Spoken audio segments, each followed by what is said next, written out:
Donc moi c'est Hugo, j'ai 26 ans, j'ai fait l'école de vie à la promo 17. À la toute base, donc comme je me suis converti en terminale lorsque j'ai fait une retraite d'agapé-thérapie, donc guérison par l'amour de Dieu au Canada. Donc ça a été vraiment le déclic de ma vie, parce qu'avant j'étais esprit purement rationnel, cartésien, que la science pour la science. Et après cette retraite, énorme déclic, et j'ai découvert vraiment l'univers de la croyance en Dieu, la croyance en Jésus-Christ, et du coup j'ai eu vraiment envie de donner une année de ma vie à Dieu. Donc l'année a été difficile parce que je me suis retrouvé tout seul avec 8 filles. Donc beaucoup de moments difficiles, beaucoup d'envie de partir, mais l'année la plus riche de ma vie. Parce que né dans une famille pas nécessairement pratiquante, mais avec un peu, qui croit quand même en Dieu. Et cette année a vraiment été un fondement et un nouveau départ dans ma vie, parce que je me suis converti 2 ans avant de faire l'école de vie.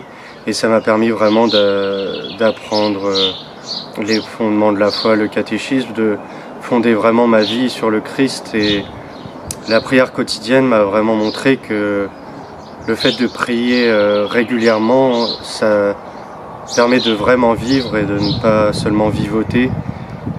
Et en sortant de l'école de vie, j'avais vraiment envie de garder cette vie de prière. Ça se perd malheureusement vite.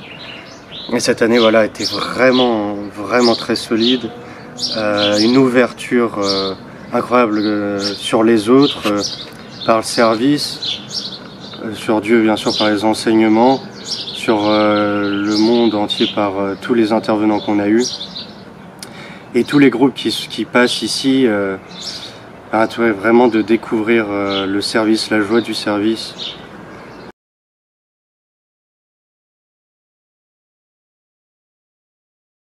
Oui, bien sûr, après 7 ans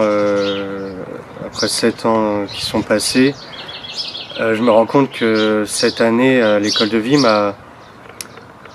j'ai tellement découvert Dieu, rencontré Dieu durant cette année, que le fait d'être avec Dieu, le fait de prier régulièrement, ça m'a fait découvrir que quand on est avec Dieu, quand on est en relation pleine avec Dieu, c'est là qu'on atteint la plénitude de notre être. Et du coup, quand je suis loin de Dieu, il y a comme une blessure qui apparaît, et je me sens pas complet, pleinement accompli lorsque je m'éloigne de Dieu. Donc c'est vraiment tout mon être qui a été touché durant cette année, et du coup cette blessure me pousse à sans cesse chercher Dieu.